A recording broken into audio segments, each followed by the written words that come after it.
कपड़ा पहन के पियर तू रोवा बड़ा छावे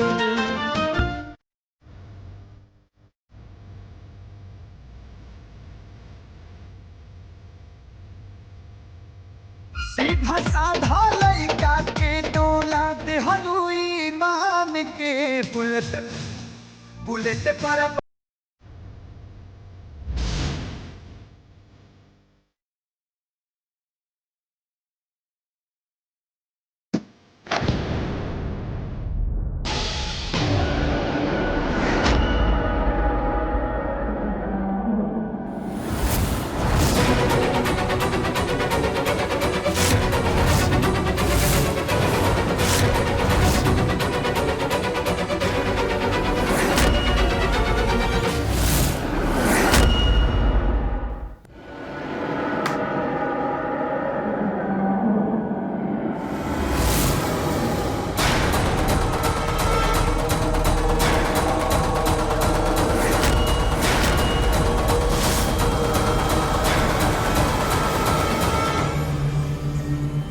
এখানে কি চাই?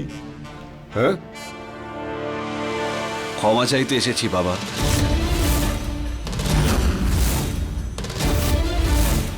আমি বুঝতে পেরেছি যে টাকাই সবকিছু।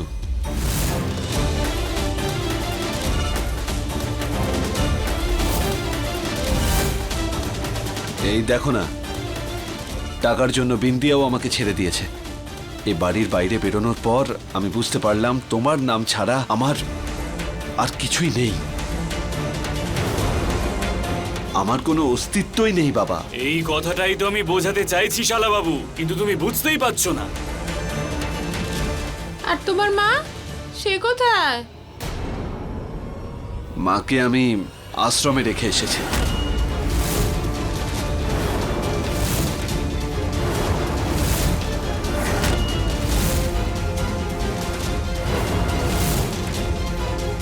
ব্যাস, ওই সারা মাসের খরচার জন্য টাকা পাঠিয়ে দেবো আমার মাইনে থেকে।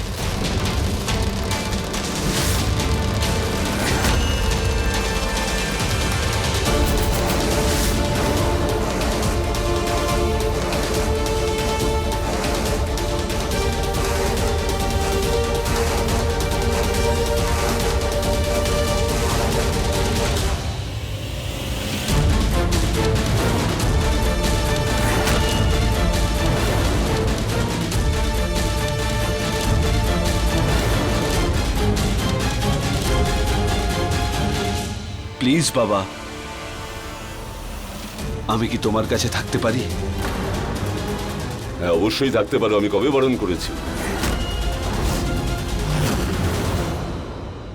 ব্যাস, মিঠাইকে নিজের মা মেনে নাও, তাকে সম্মান দাও, তারপরে মজায় থাকো এই বাড়িতে।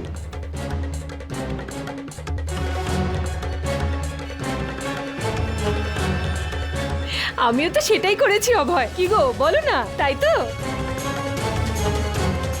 আরে ভাই, বুদ্ধিমানের কাজ করেছিস। শুধু পার্থক্য এটাই, আমরা প্রথমেই বুঝে গেছিলাম আর তুই এখন বুঝলি। যাক, তুমি সত্যিটা বুঝতে পেরেছো। দেরি হলো কিন্তু হয়েছে তো।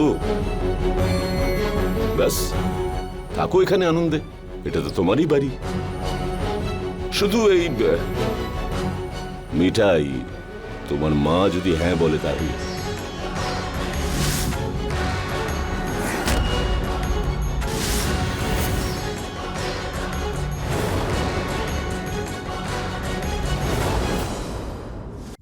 হ্যাঁ, যদি সকালে বেরিয়ে সন্ধ্যাবেলায় ফিরে আসে তো তখন সবাই জিজ্ঞাসা করে, সারাদিন কোথায় ছিলিস তুই?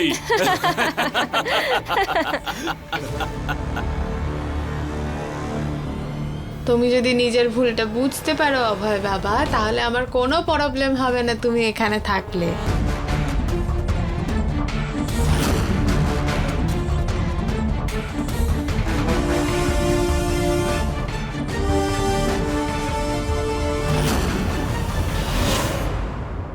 তুমি এখানে টাকার জন্য থেকেছো না বিন্দিয়া? এবার তুমিও দেখে নিও, আমি তোমাকে এক কানা কড়িও পেতে দেব না। কিন্তু অভয় বাবু, আপনিও তো অদ্ভুত মানুষ। আপনিও তো সেটাই করছেন যেটা আমি আগে করতে বলেছিলাম।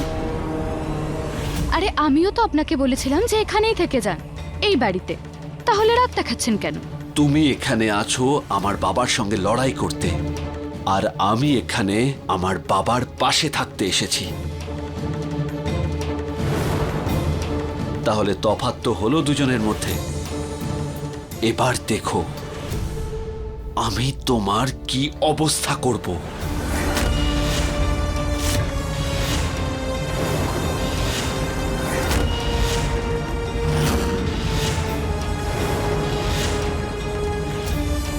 তাহলে ঠিক আছে অভয়বাবু, আমিও দেখে নেব।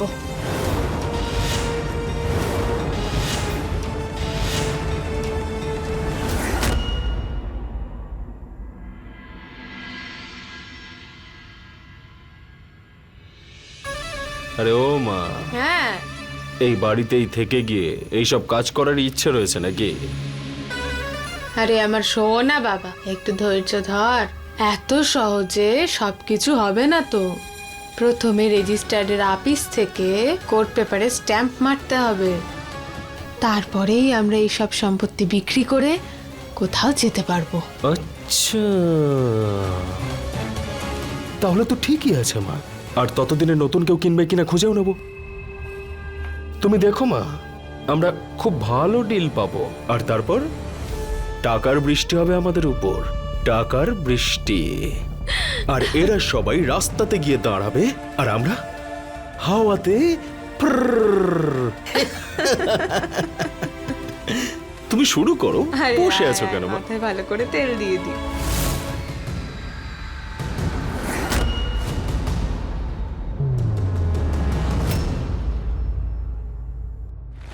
দিদি, আমি এক্ষুনি রেজিস্ট্রেশন অফিসের বড়বাবুকে ফোন করছি।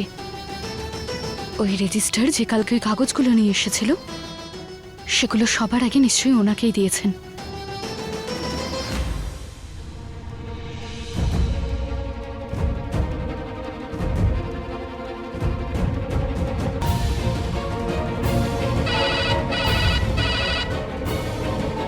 হ্যালো, হ্যালো, বড়বাবু বলছেন?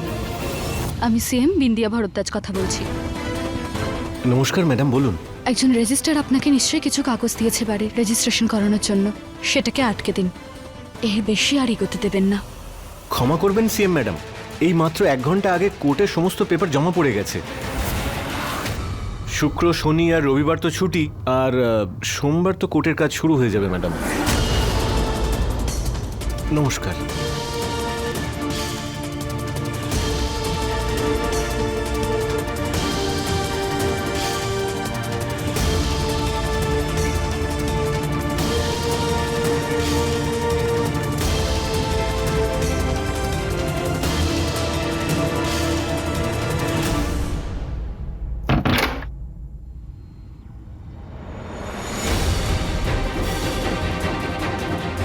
কি হলো বিন্দিয়া, সব ঠিক আছে তো? আমাদের কাছে আর 3 দিন মাত্র সময় আছে, সবকিছু ঠিক করতেই হবে, নয়তো সোমবার দিন ওই সমস্ত কাগজ ওনাদের হাতে চলে আসবে। আর এই লোকগুলো সবকিছু বেচে দিয়ে এখান থেকে চলে যাবে।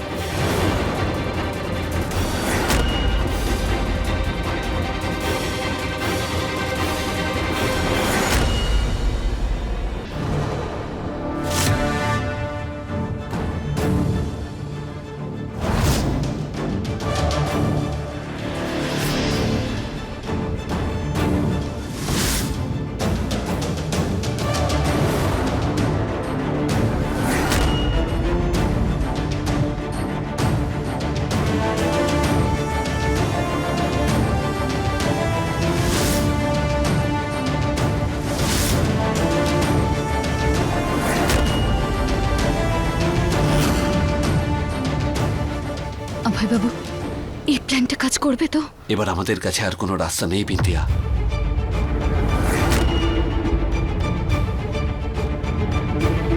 কিন্তু তুমি চিন্তা করো না, সব ঠিক হয়ে যাবে। ব্যাস যেন সব ঠিক হয়ে যায়। আরে সব প্ল্যান অনুযায়ী হবে, তুমি ডোন্ট ওয়ারি। আর তুমি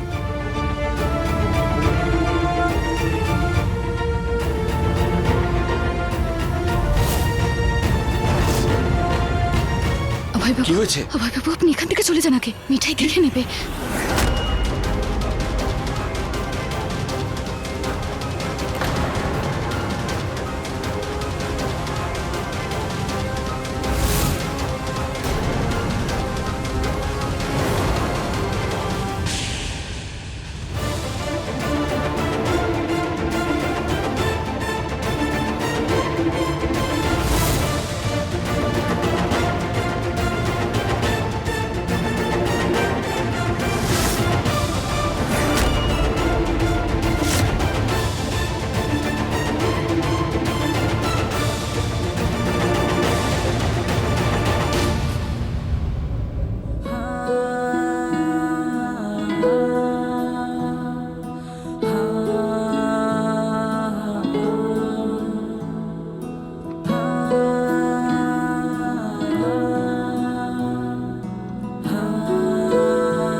আরে ভাই চল আজকে তোকে ভালো করে ব্রেকফাস্ট খাওয়াবো। আরে বাহ, পরোটা বানিয়েছো?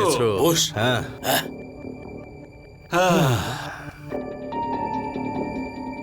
আরে দেখি খবরের কাগজে আজকে কি খবর আছে, একটু পড়ি।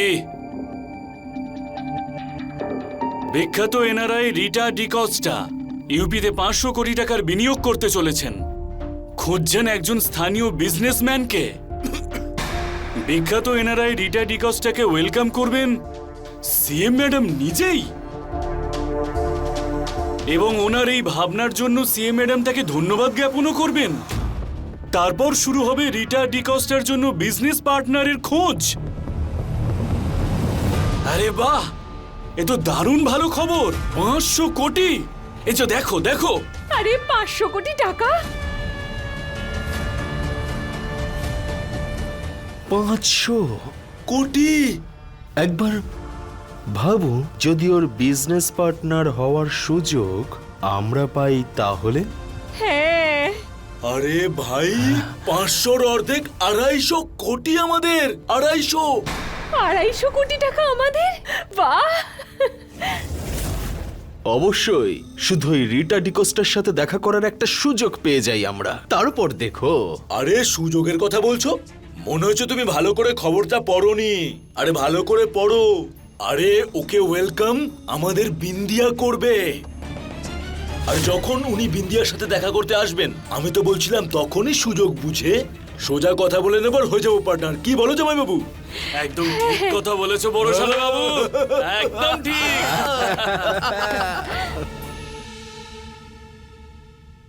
এটা তো একদম সেরকমই হচ্ছে, যেরকমটা আমরা ভেবেছিলাম। পরেরটার জন্য রেডি তো? ওকে।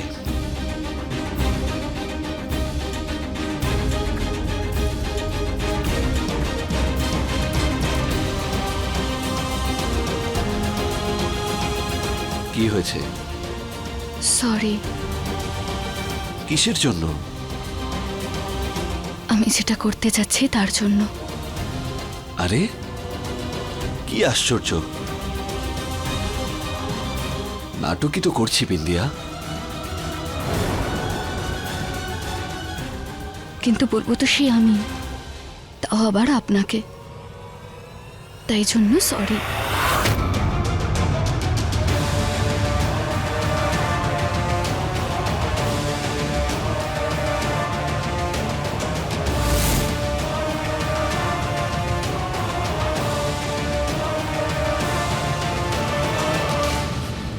আরে খাওয়া দাওয়া ছাড়ো, যদি এরকম হয় তো মজাই হয়ে যাবে। ঠিক বলেছো জামাই বাবু। সবাই একসঙ্গে খাচ্ছি, খুবই আনন্দের ব্যাপার। বলো কি নিয়ে কথা হচ্ছে? আরে শ্বশুর মশাই, কি বলি আপনাকে, আমাদের লখনৌতে একজন দারুণ মানুষ আসছেন 500 কোটি টাকা নিয়ে। আর সে একটা বিজনেস পার্টনারের খোঁজে রয়েছে। আর সবচেয়ে বড় কথা হলো ও বিন্দিয়ার সঙ্গেই দেখা করতে আসছে। এই নাও বাবা। আরে বাবা, আমরা তো এটা ভাবছিলাম যে যে কোনো ভাবেই না ওর বিজনেস পার্টনার হয়ে যাব। কিন্তু বাবা এদের দুজনকে জিজ্ঞেস করো যে ওই বিন্দিয়া আমাদেরকে এই রীতা ডিসোজা ডিমোলা ডিকোস্টা যেই হোক তার সাথে দেখা কেন করাবে? আরে ঠিক আছে, বিন্দিয়া যোগাযোগ না করাবে। আরে অভয় তো আছে, অভয় আমার নিজের, আমার ছেলে।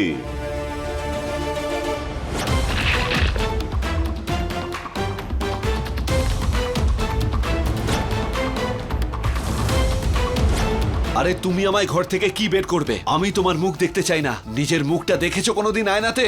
আরে যান যান, আমি আপনার সাথে কথা বলতে চাই না। যাও।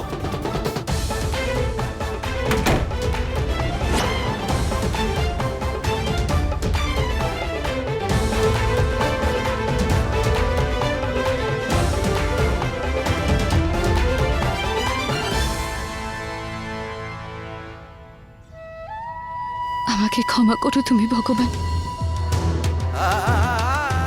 আমি আমার স্বামীর সাথে খুব বাজেভাবে কথা বলেছি। আমাকে তুমি ক্ষমা করে দিও।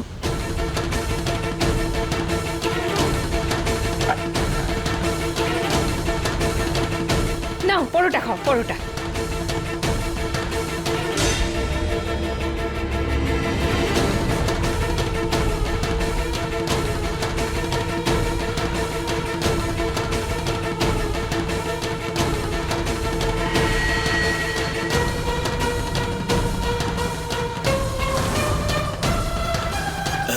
ভাই, হ্যাঁ দাদা। ভাই একে চিনিস?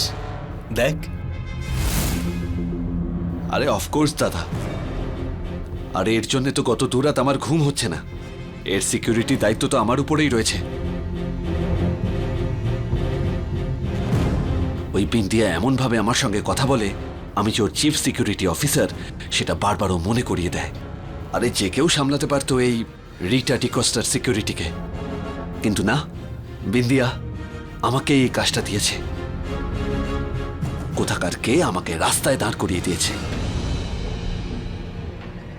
এনার অভিনয় করার হলে 1000 বার করুক, আমার নামে মিথ্যে বদনাম কেন করছে? যদি ভগবান ওনার কথাটাকে সত্যি বলে ধরে নেয় তখন? কিন্তু দাদা, তোমরা এর ব্যাপারে কেন জিজ্ঞেস করছো? একটা রিকোয়েস্ট ছিল। কি রিকোয়েস্ট বলো? শালাবাবু, যদি তুমি আমাদের এই রিটা ডিকস্টার সঙ্গে দেখা করিয়ে দাও তাহলে খুব ভালো হয়, প্লিজ। এর সাথে? তোমাদের ওর সাথে কি কাজ? কি হয়েছে অভয় বাবা? তুমি তো আমাকে জানোই, আমি হচ্ছি সেই চুম্বক যে সম্পত্তিকে নিজের দিকে টানতে পারে। কি হয়েছে, এই এনআরআই তো এসে গেছেন, অনেক দূর থেকে এসেছেন, তো একটা মিটিং করতে চাইছি। একটা মিটিংয়ে কি অসুবিধা আছে? ও তার মানে তোমরা চাইছো যে আমি তোমাদের সাহায্য করি ওর সাথে দেখা করতে? হ্যাঁ হ্যাঁ অভয়, এই দেখো না, এসব পুরনো ঝামেলা তো সব মিটে গেছে, তাই না? এখন তুমিও বুঝতে পেরেছো যে কোনটা ঠিক আর কোনটা ভুল। তাই দেখো না, আমাদের সঙ্গে একটু দেখা করিয়ে দাও। আরে কিন্তু 50টা প্রোটোকল থাকে। আরে শালাবাবু, এত ভালো একটা সুযোগ এসেছে, নিজে থেকে সামনে এসেছে। এই সুযোগটা আমরা হারাতে চাই না। প্লিজ হেল্প করে দাও না, চেষ্টা তো করো। আরে অভয় দাদা, তুমিও না। আরে বাবা, তোমার কাছে এটা কোনো বড় ব্যাপার নাকি? হ্যাঁ, এসব প্রোটোকল টোটোকল।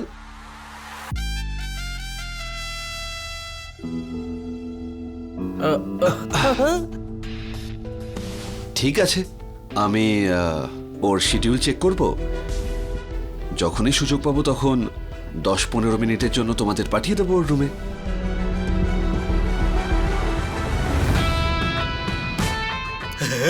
থ্যাংক ইউ ভাই। ধন্যবাদ শালাবাবু। থ্যাংক ইউ অভয়। দারুণ ব্যাপার, তুমি অসাধারণ অভয় দাদা। আমি তোমাদের বলেছিলাম, আরে অভয় আমার ছেলে, ও ঠিক মেনে নেবে, করিয়ে দেবে মিটিং। হ্যাঁ হ্যাঁ, কিন্তু ওই বিন্দিয়া যেন এই ব্যাপারটা না জানে। আরে একদম নয়। একদম। আরে না না না, আমাদের কি দরকার আছে, তাই না?